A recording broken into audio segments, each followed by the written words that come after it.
Welcome to the UIAAA Connection podcast. The UIAAA would not be able to broadcast this podcast without the support of our business partners. Thank you to all of the gold and silver business partners of the UIAAA, BSN Sports, and our contact, Jeremy Macy. Final Forms, AMP, with contacts Julie Renner and Clay Burnett. Granite Canyon Wealth and our contact, Megan Palazzo. Jostens and our contact, Molly Shaheen. NCSA, Next College Student Athlete, and our contact, Paul Putnam. VNN Varsity News Network and our contact, Jason Jones.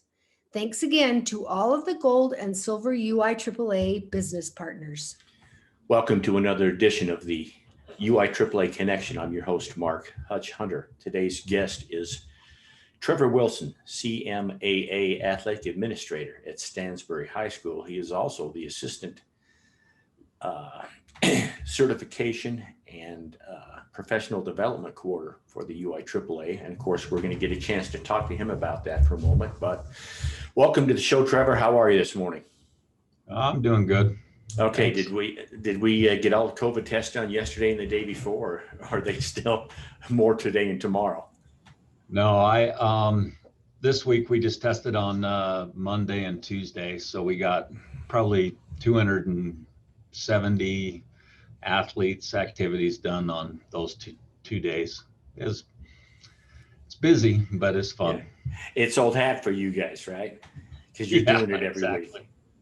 All right, let's just jump right into it. You may have a little bit different ground than different background than a lot of our athletic administrators in Utah, in that you came, I think you got your certification in another state before you came here. But before we get to that, let's go back to where you grew up, where you went to high school, maybe college, maybe your first job, maybe what you participated in athletics as a youth, that type of a thing. Just share that with our listeners.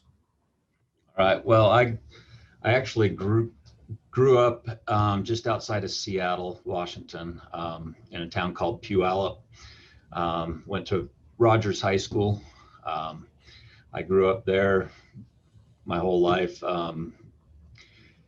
Basically, in my youth sports, I participated. Before junior high, I was basically a baseball player and a soccer player. But when I entered the junior high area, I basically changed focus, and I started playing football and basketball, and I ended up running track. The summers, I didn't spend a lot of summers doing athletics because I had to raise money for the rest of the year so I could continue to play sports. In high school, I basically grew up, my family is all cabinet makers, and so I spent all my summers building cabinets, working 12, 13-hour days all summer long, 6 days a week. But in high school, I ended up being a 4-sport letterman in football, basketball, track, and soccer. I was also able to compete at the national level in track and field.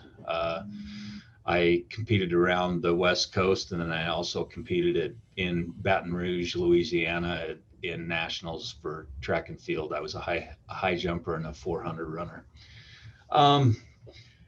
After high school, I ended up going to BYU. I got my bachelor's degree in physical education sports. I have a minor in psychology and coaching.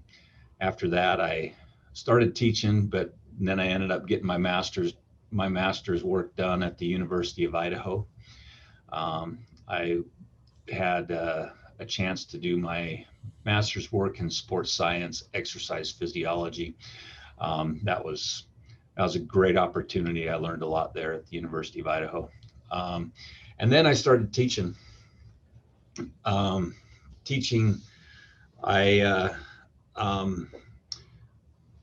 spent a lot of years in different areas, not just in one state, but I started teaching in California.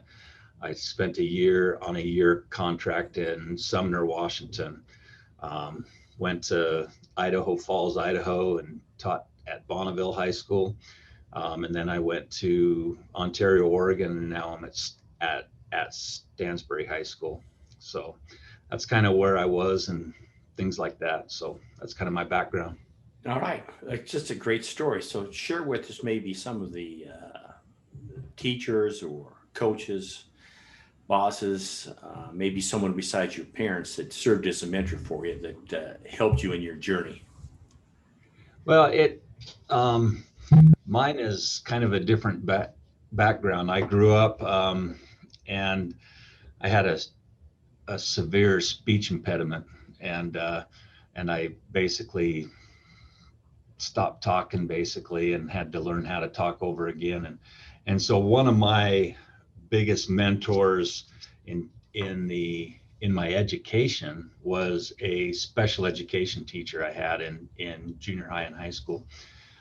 She basically taught me that it's okay to fail, but I needed to keep trying the things that I wanted to try. And she made a big impact on me, and she's the reason why I'm teaching. I mean, I'm in the education now. So she basically convinced me that I can do anything. I'm not very comfortable in situations like this where I have to talk. But she told me that it's all right. You can do the things you want to do and have success in other areas. And then in my coaching areas, or as an athlete, I should say, first is probably a coach in junior high and high school football and track and field. His name was Coach Halverson. He taught me the meaning of hard work.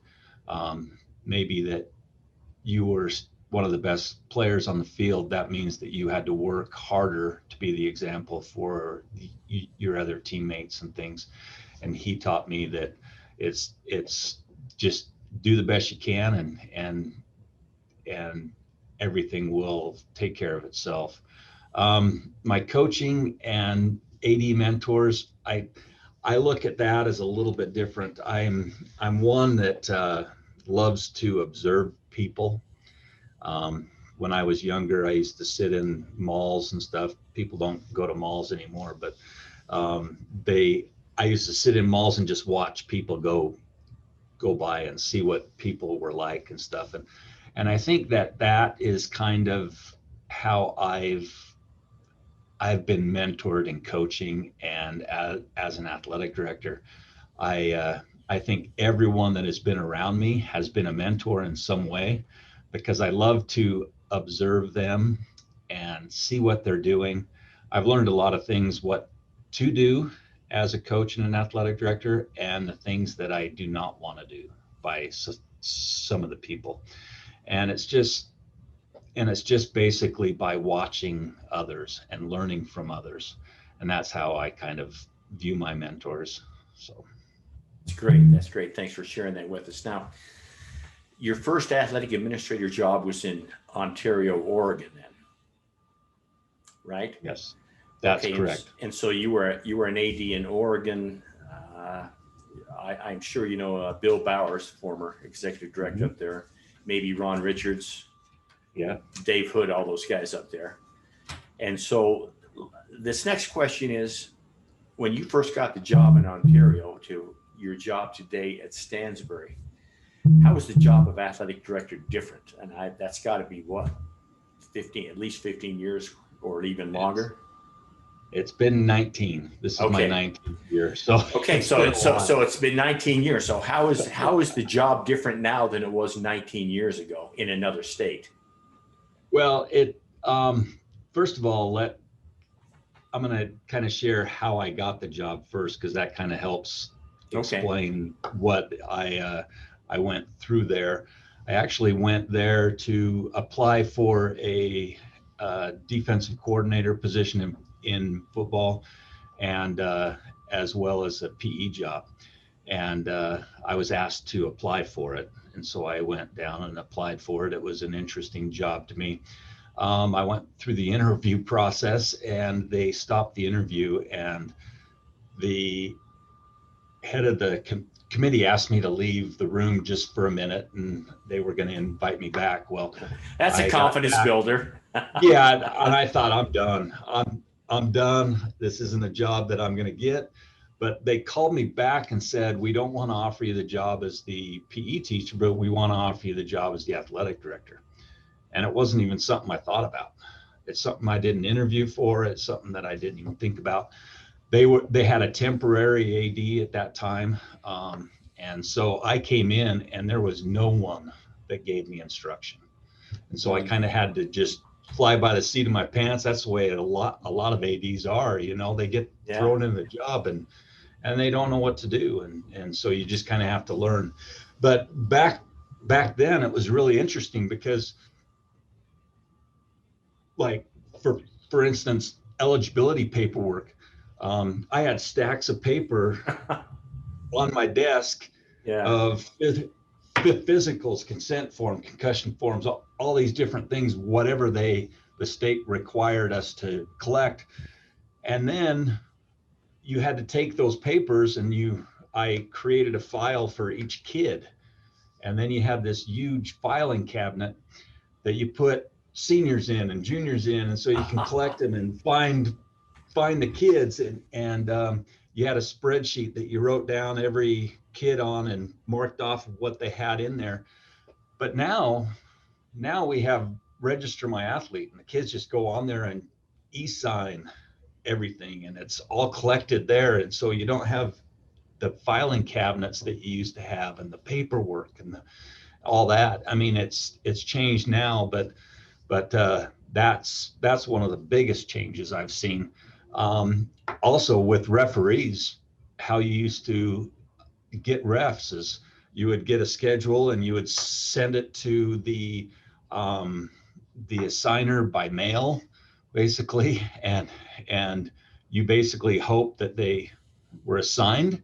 You couldn't check and see if they were signed. You basically had to, hope that you got contacted by someone that would show up at the games. But now we have the arbiter. You can go on and see who the assigner is and who the refs are for that day, and how many refs you have and how far they're coming and everything like that. So that's really changed.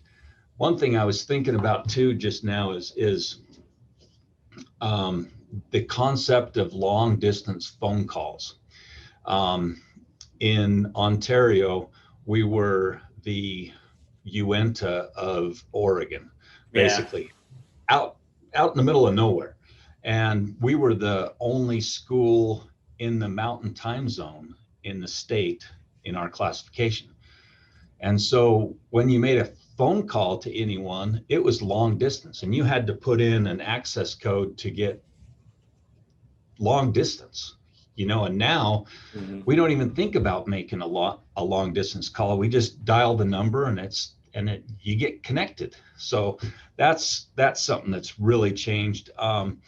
And it's, when I was in Oregon, I tried to get involved, but we were so far away that I was basically able to get at the state level. I was able to get on like a committee here or there, or what's equivalent to the ADEC here. I was on that, but I would have to, because we were so far away, it was 6 to 8 hours away on a car. I would actually have to go into Boise, fly to wherever the meeting was, rent a car and drive down to my meetings. And now, we had a national conference on Zoom, and where we don't have to travel if we don't need to, but we can if we want to.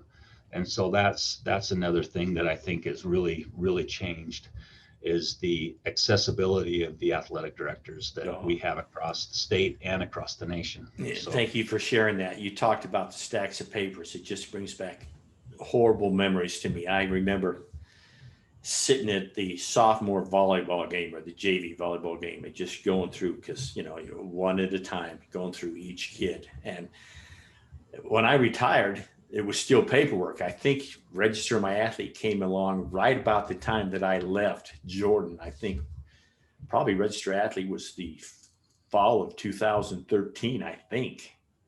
So that's great stories. I appreciate that. So did you get your CAA in Oregon or did you your CMAA here, or did you get them both when you were in Oregon, your certification?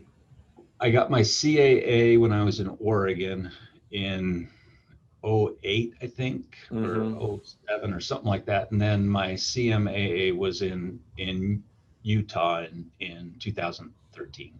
Okay, excellent. So talk for a little minute about your journey with, you talked a little bit about with the Oregon group, but now that you're with the Utah group. My earliest recollection of you, I think I didn't meet you until after your daughter had won one of the scholarships, and that's got to be what, 7 or 8 years ago? I can't even remember.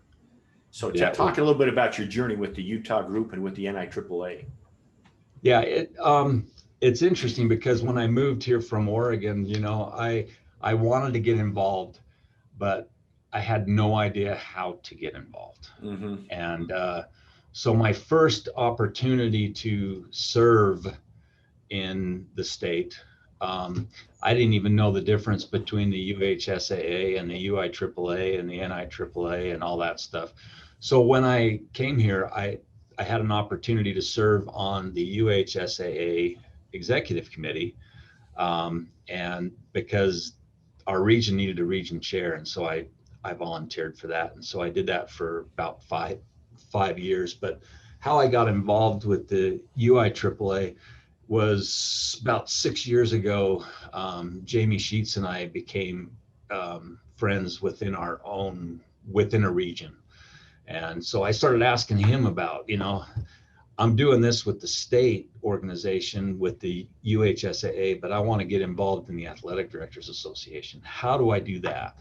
And so he told me about the UIAAA scholarship for the national conference, or the grant, or whatever you want to call it. Right. And so I applied for that the first year that I could, and I didn't get it. And then Jamie just told me to keep trying, so I tried for the second year, and I was able to get that scholarship, and I went to the national conference for the first time in Nashville, and had a great experience. And since then I've been to 6 straight national conferences, including this one that has been virtual. But so that was my first opportunity to get involved with the UIAAA and the NIAAA. Then after I got back from the conference, I decided, I found out that I could run for president-elect. So I threw my hat in there and actually won. And so I served a term as the president-elect, president, and past president. And now I'm still serving on the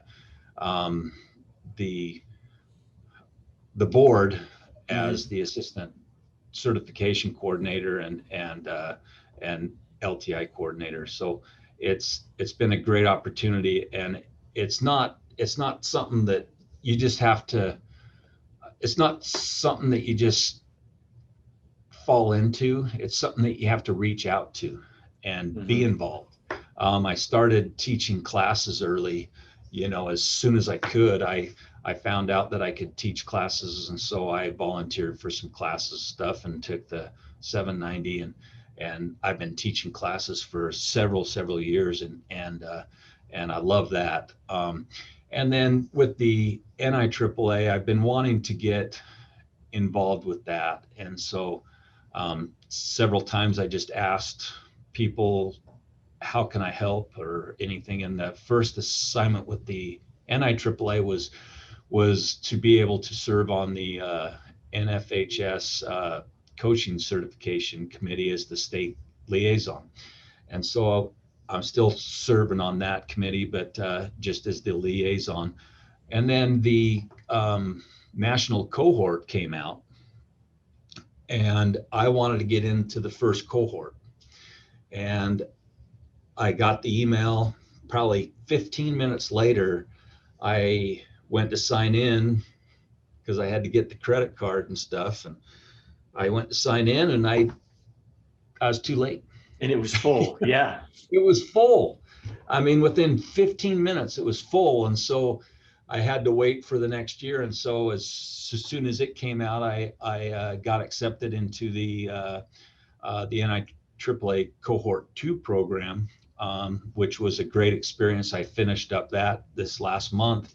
And just to be able to talk with people across the nation, and see their points of view and what they're doing and how they run their school and how they run their district and different things like that. And you're able to get involved with those people and understand the importance of leadership within the state and at the national level.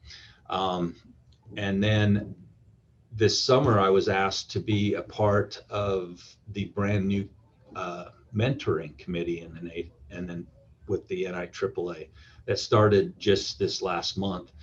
And I've been working on that for 6 months with some great people across Mike the nation. Elson. Sure, Mike Elson from Tennessee is the chair. Mike's the chair of that, and it's just a great experience to serve. And then just as our cohort committee or our cohort was ending up, they were going to start a mentoring cohort. And so I got a call from Mr. Risen at the National Association. He asked me to serve as one of the lead mentors for the national cohort for mentoring. And so I'm serving on that now. It's just a great opportunity to be able to serve wherever you can. But when you reach out, those opportunities open up for you. And that's what I've found. Well, thank you so much for sharing. We have something in common. Our first national conference was Nashville. Now, yours was in 2008, but mine was in 1997. And I also have not missed a scene. I think people that have never been to a national conference quite understand what that experience is like, because I mean, it's the only thing. Once you go, you'll always go back. And that's, I think we've had some success with that with our grant program. Thanks for bringing that up. I was going to ask you about the cohort, but you filled that in. So let's talk specifically now about the part of your assignment as the assistant to the professional development and certification is the new program that we've rolled out, which is the UIAAA mentoring program. And I want you to speak to that for a few minutes, if you would, for our listeners. Yeah, this year we basically decided to roll out our mentoring program. It's the first year we've attempted it and stuff. So we have, I didn't know how to organize it and stuff, so I kind of researched and stuff. But how I decided to organize it was kind of in a tier situation where you have the mentor leader, which is me, and then you have a classification supervisors. You have two of those, one over the 1A through 3A and one over the 4A through 6A. And then those individuals supervise the classification mentors that are under them. And we have a mentor for each classification. So we have a mentor for 1A, 2A, 3A, 4A, 5A, and 6A.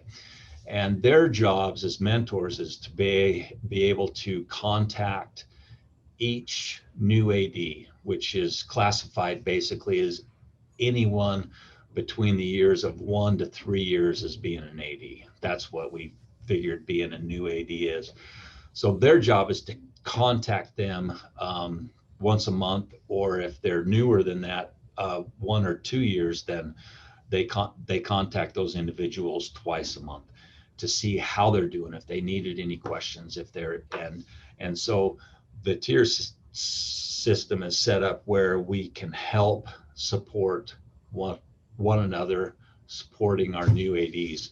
It's interesting with a new program, because some things work really great for states and some things don't. And I've already found out that some things aren't working as well as they should be. And so having the experience in the NIAAA mentoring program for the cohort, as well as the national committee for mentoring, I'm learning about different ways to be able to tweak it, and I've already got ideas for next year and different things like that. But that's the growing pains of a new program, is some things work and some things don't. But our whole goal is to be able to reach out to those new ADs, to give them support and knowledge, so we don't lose those ADs within those 3 years. And so we want to provide support for them throughout their work experience as well. So that's kind of the program. Yeah, and that's great that you bring that up, because I go back to your comment earlier. You basically said you didn't know what you didn't know, which is a common occurrence in these podcasts. I think when you started 19 years ago, I think about when I started, and that's 1983 or 82. See, I'm old. I've forgotten what year it is, but it was, I became the AD, and the principal said, okay, well, greet the officials, make sure we have buses. And of course, I had no idea. Of course, there was no leadership training program back then. I had no idea what the UIAAA was, let alone the NIAAA. And of course, the NIAAA was only probably 3 years old at that time. It was formed back in 80. So I think the great thing about this is, even though there's growing pains, which you knew there would be, is that we actually have a mentoring program, and it's something to give back to our members that's going to make their job easier, so they don't have the same type of growing pains that you and I had. So thank you so much for bringing that up and articulating it so well. Let me ask you this. I know when you were the president, you instituted a program that has become, well, everybody in the state of Utah likes it. I'm talking about the Academic State Champion program. I want you to speak for a moment to that. Where did you get the idea, and maybe speak to the success? Because I'm telling you that we hear from teams all over. We hear from teams that maybe they don't have an AD that's active in our association, but they want to know about who's the Academic State Champion. So speak to that for a moment. Yeah, when I started coaching and teaching and being an athletic director in Idaho and Oregon, they had a similar program where the state would award the Academic State Champ. And I thought it was amazing that they celebrated that accomplishment just as much as a state championship in a sport. And that idea stuck with me. I'm one that believes that we need to promote the student athlete, not just the athlete, but the student athlete, and that's what we're about. And so by promoting the academic side of it, showing the successes and the championships of our academics along with our athletics, that makes us a better association, a better team, a better group, a better school.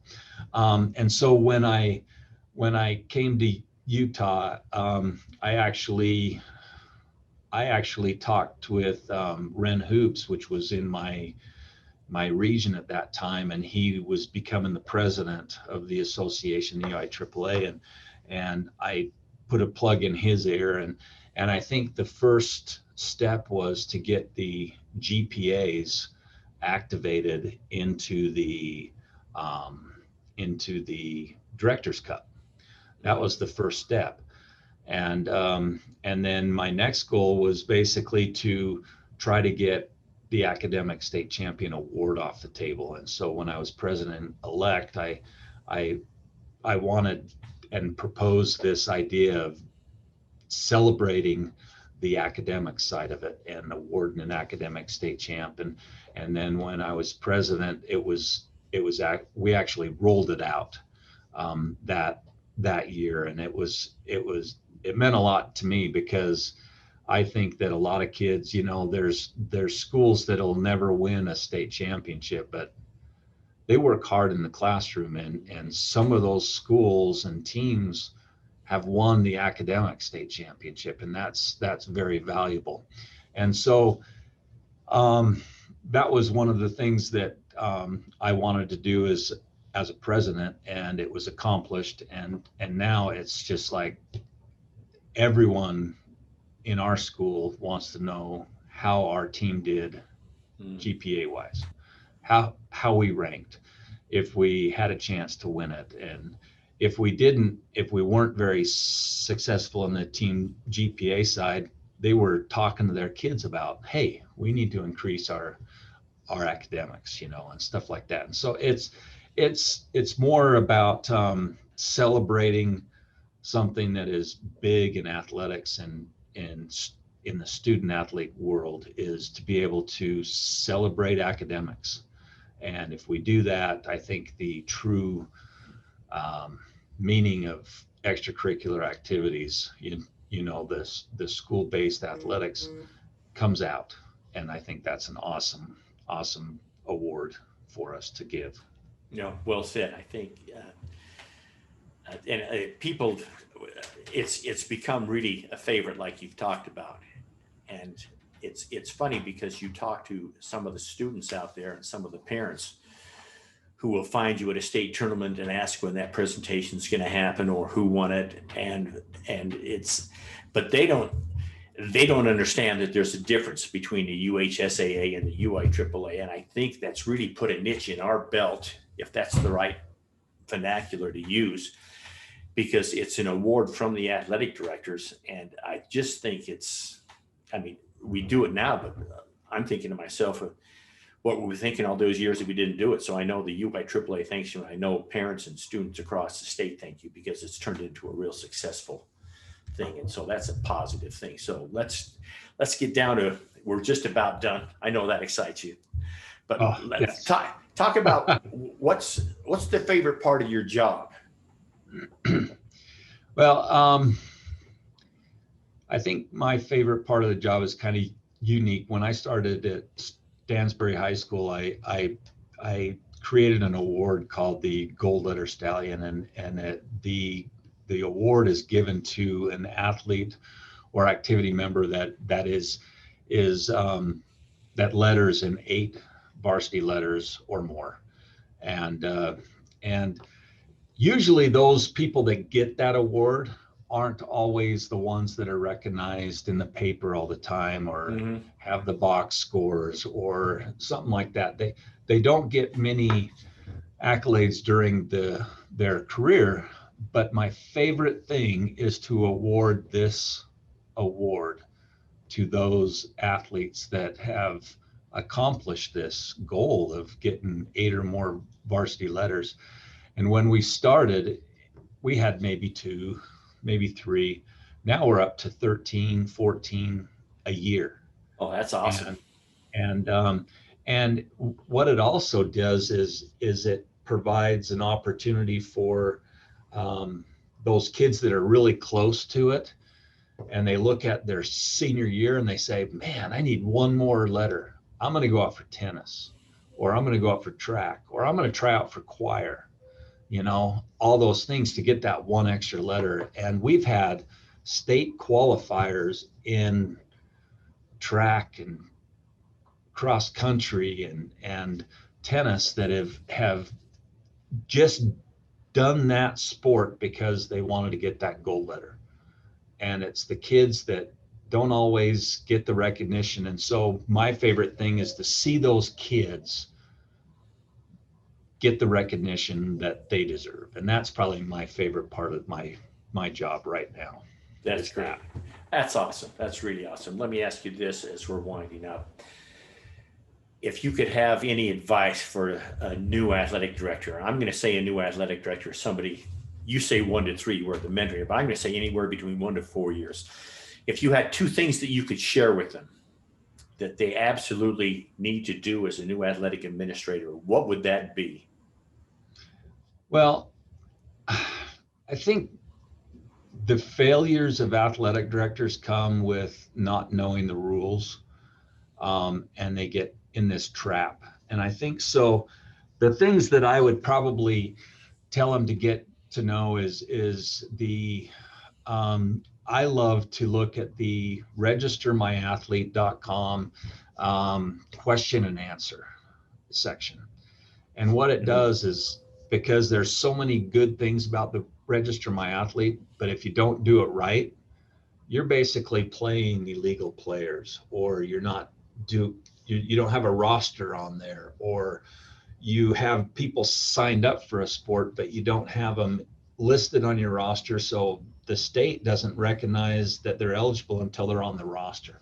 It's just a good resource to be able to look at if you have any question and answers. I would say that to get involved in the LTI courses, those courses were a lifesaver to me in Oregon, because I didn't know what I was doing. And so when I started taking those classes, I took classes from Lee Green on legal issues and stuff. And it's amazing the things that you learn. Take those courses. It's so worth it to be able to get that knowledge and bring it home to your school and try out at least one thing in each class you have. That those are 2 things that I would probably do. And then I would get to know the NFHS Learn Center, because your coaches need to know those things, and you need to know those things. And there's some great resources with that too. So, yeah. Perfect. Great answer. That's hopefully that's going to help our listeners, because I know there's a great answer. So let's just wrap this up now. And what questions should I have asked you that I didn't ask you? I don't know. I'm not the leader guy, so I don't know. But to be honest with you, I can't think of anything. You've answered. You asked me some great questions, made me think, and I hope that this podcast has helped at least one person with some questions that they've had. So, well, I'm sure that will. So I thank you. So that wraps up this edition of the UIAAA Connection. Thank you once again to Trevor Wilson, CMAA Athletic Administrator at Stansbury High School, and the Assistant Professional Development and Certification Coordinator from Utah. Thanks so much, Trevor. And for our listeners, we'll not see you again, but we'll hear you again, hopefully next week.